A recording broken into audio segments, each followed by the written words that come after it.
La capsule Starliner de Boeing a finalement atteint la Station spatiale internationale. Des échantillons de la face cachée de la Lune en route vers la Terre.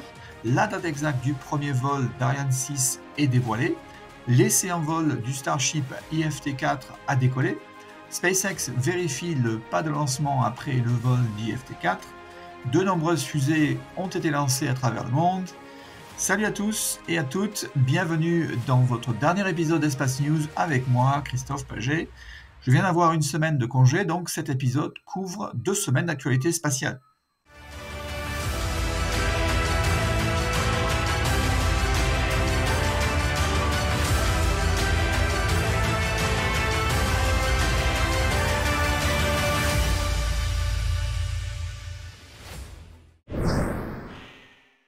C'était un événement que l'on attendait depuis de nombreuses années, un nouveau-né dans la famille du transport d'astronautes vers la Station spatiale internationale, le Starliner de Boeing. Le Starliner a décollé de Floride mercredi après des années de retard causés par du redesign, des retards chez les fournisseurs, de nombreux problèmes découverts lors du vol de démonstration numéro 1, ajoutant d'ailleurs 2 ans de retard supplémentaires, et enfin encore 1 an de retard en plus après des problèmes découverts lors de l'essai en vol de démonstration numéro 2, causés par un dysfonctionnement de propulseur, une erreur de conception de la corde de parachute et un mauvais matériau utilisé pour protéger le câblage de la capsule contre le feu. Il y a quelques semaines, d'autres retards ont été causés par un problème de valve à oxygène de l'Atlas V ainsi qu'une fuite d'hélium dans la capsule de Boeing. Mercredi, c'était la fin du cauchemar de Boeing sur son chemin de la qualification de sa capsule au service d'astronautes vers la Station spatiale internationale. Le lancement a été réussi et la séparation de la capsule s'est déroulée sans problème. Malheureusement, la malchance de Boeing s'est poursuivie avec une nouvelle fuite d'hélium qui a obligé le commandant Butch Wilmore à reprendre les commandes manuelles du navire pendant que les ingénieurs sur Terre tentaient de résoudre le problème. Alors que Starliner s'approchait de la station, 5 propulseurs du système de contrôle de réaction sont tombés en panne, probablement sans rapport avec les fuites d'hélium d'après Boeing. Le dysfonctionnement du propulseur semble identique aux problèmes rencontrés lors de l'essai en vol précédent et devra probablement être compris et résolu avant que le Starliner ne soit certifié par la NASA.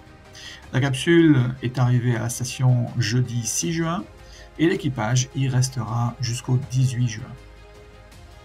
Le 3 mai de cette année, CASC a lancé avec succès le rover Chang'e 6 vers la face cachée de la Lune à bord d'une fusée Longue Marche 5.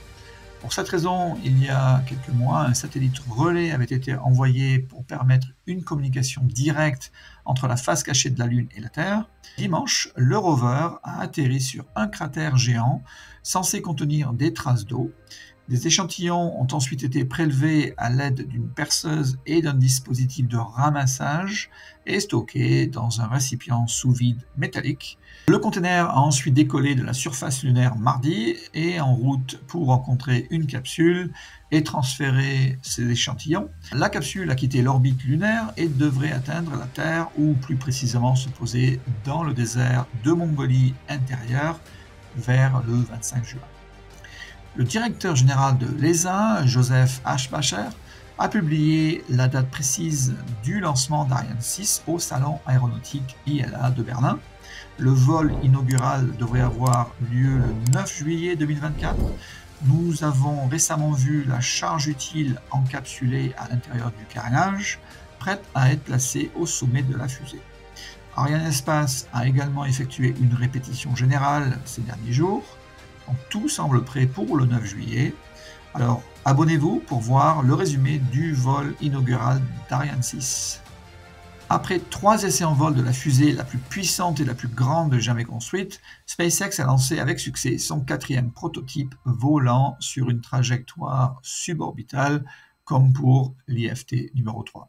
Pendant la descente du vaisseau, son aile avant tribord se désintégrait progressivement à cause de la forte chaleur du plasma durant sa rentrée atmosphérique. Malgré cela, le navire a réussi son amérissage. Selon Elon Musk, le premier étage super lourd a améri à sa cible prévue. Quant au vaisseau spatial, il s'est éloigné de quelques kilomètres en raison des dégâts d'un de ses volets. Cependant, les deux véhicules ont améri en douceur, ce qui constitue une amélioration considérable par rapport au test précédent. Aucun autre test n'a été réalisé à cette occasion, comme sa porte de charge utile ou transfert de carburant. Plus d'informations apparaîtront et vous seront fournies dans les épisodes ultérieurs. À Starbase, nous avons vu le commencement de vérification du pas de lancement après l'essai en vol intégré numéro 4 du Starship. Selon Elon Musk, aucun dommage majeur n'a été identifié après le lancement. Cependant, nous avons remarqué que la déconnexion rapide du navire était à nouveau endommagée, comme on l'a vu lors du vol précédent. Deux sections de la tour Mechazilla numéro 2 ainsi que sa structure de baguette ou bras sont expédiées de Floride, comme mentionné précédemment, en route pour Starbase pour compléter le nombre de sections et se préparer ainsi à commencer la construction de cette deuxième tour. Sur le site de Massey, nous avons assisté à l'utilisation du navire numéro 26, celui sans volet, pour tester l'installation de tests moteurs statiques du vaisseau spatial nouvellement construit. On suppose que tout s'est bien passé, puisque le Starship numéro 26 a ensuite été retiré et rangé.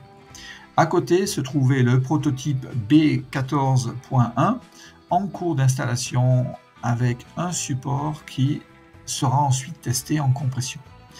Dans les installations de SpaceX à Hawthorne, en Californie, nous avons également assisté à des tests. Deux astronautes d'Axiom Space testaient leur combinaison EVA pressurisée sur une maquette de SAS du SpaceX HLS et opéraient l'ascenseur du HLS en préparation aux missions Artemis 3 et 4.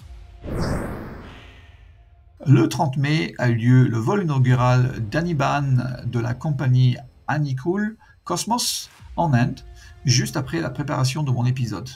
Bien que cette fusée ait été conçue pour un vol suborbital, l'ambition de l'entreprise est cependant d'exploiter une fusée orbitale.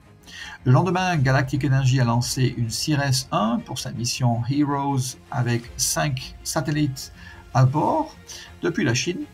Et le 1er juin, SpaceX a lancé depuis la Floride un lot de Starlink pour sa mission groupe 664. Le premier étage a volé pour sa 14e fois et a atterri sur un drone-ship. Et le 5 juin, SpaceX a lancé un autre lot de Starlink depuis la Floride, contenant cette fois 13 satellites Direct-to-Cell pour sa mission groupe 8-5. Il s'agissait du 20e vol de son premier étage qui a atterri sur un drone-ship. Le même jour, Rocket Lab a lancé une Electron pour sa deuxième mission de la NASA, Pre-Fire 2, depuis la Nouvelle-Zélande.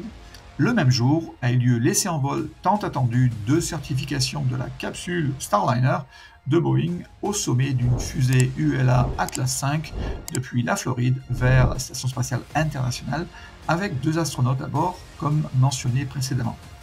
Le 6 juin, Galactic Energy a lancé son CERES-1 pour sa mission Love on Top depuis la Chine. Peu de temps après, SpaceX a lancé son énorme fusée Starship pour son essai en vol intégré numéro 4 depuis le Texas, comme déjà mentionné. Le 8 juin, SpaceX a lancé 2 lots de Starlinks. La première était la mission groupe 10-1 depuis la Floride. Son premier étage a volé pour sa 16e fois et a atterri sur un drone-ship. Il s'agissait d'ailleurs du 300e atterrissage réussi d'un booster Falcon 9, excluant Falcon Heavy. Le deuxième vol Starlink était destiné à sa mission 8-8 depuis la Californie, contenant 13 satellites Direct-to-Cell. Le premier étage a atterri sur un drone-ship pour la 21e fois. Le dernier lancement du jour était le vol par Virgin Galactic au départ du Nouveau-Mexique pour sa mission Galactic 7 avec 4 participants au vol spatial à bord et du matériel de test.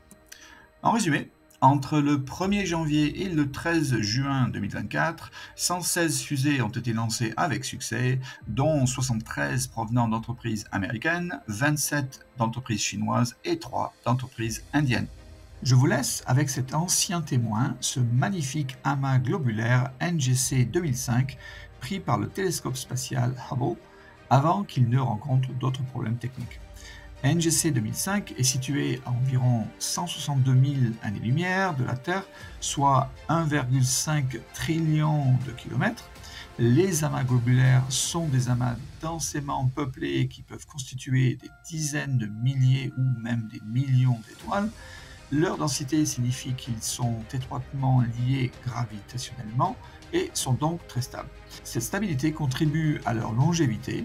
Les amas globulaires peuvent être vieux de plusieurs milliards d'années et sont donc souvent constitués d'étoiles très anciennes, d'où le nom de anciens témoins de formation de galaxies.